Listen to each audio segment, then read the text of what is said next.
Hello everyone, welcome to our Sanjivani dental hospital. આજે આપણે વાત કરશું દાંત કઢાવવાની સારવાર વિશે।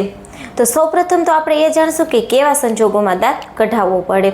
તો એના ઘણા કારણો છે, જેમ કે દાંત ખરાબ રીતે સડી ગયો હોય, પેઢાના રોગના કારણે દાંત હલતો હોય, દાંત તૂટી ગયો હોય, અથવા તો દાંતની પોઝિશન આડી અવળી હોય કે ઉપયોગી ન હોય। યાદ રાખો, દાંત કઢાવવા કરતાં દાંત બચાવવો વધારે હિતાવહ છે, કારણ કે દાંત કઢાવ્યા પછી બાજુના દાંતો લાંબા સમયે ખાલી જગ્યા તરફ ઢળે છે અને માત્ર એક દાંત કઢાવવાથી પણ ચાવવાની ક્ષમતામાં ઘણો ઘટાડો થઈ શકે છે।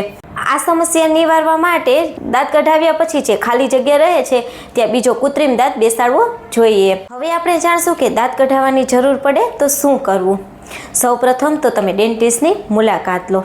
ડેન્ટિસ્ટ છે તમારા દાંત અને મોઢાનું ચેકઅપ કરશે અને ચેકઅપના ભાગરૂપે જરૂર પડે તો એક્સરે પણ લેશે, જેનાથી દાંતની જે પોઝિશન છે તેનો ખ્યાલ આવે અને આજુબાજુના હાડકાનો પણ ખ્યાલ આવે, જેથી દાંત કઢાવવો કેટલો સરળ છે કે અઘરું તેનો અંદાજ મળે। ડેન્ટિસ્ટ દાંત કઢાવવા બાબતે તમને અમુક પ્રશ્ન પણ પૂછશે, જેમ કે તમે ભૂતકાળમાં દાંત કઢાવ્યો હતો તો કંઈ તકલીફ પડી હતી, લોહી વધારે નીકળ્યું હતું, અથવા તો તમને કોઈ બીમારી છે જેમ કે ડાયાબિટીસ, બ્લડ પ્રેશર, એડ્સ વગેરે અન્ય કોઈ બીમારીની દવા ચાલુ હોય તો તે ડૉક્ટરને અચૂક જણાવવું, અને કોઈ દવાથી રિએક્શન આવતું હોય અથવા તો દર્દી ગર્ભવતી હોય તો ડૉક્ટરને જરૂર કહેવું। જો દાંતની તપાસ દરમિયાન તેમાં નોંધપાત્ર રસી જણાય તો ડૉક્ટર તમને દાંત કાઢતા પહેલાં થોડાક દિવસ માટે એન્ટીબાયોટિક દવા લેવાનું કહેશે, જેથી દાંત કાઢીએ ત્યારે અને દાંત કઢાવ્યા પછી કોઈ તકલીફ ન પડે।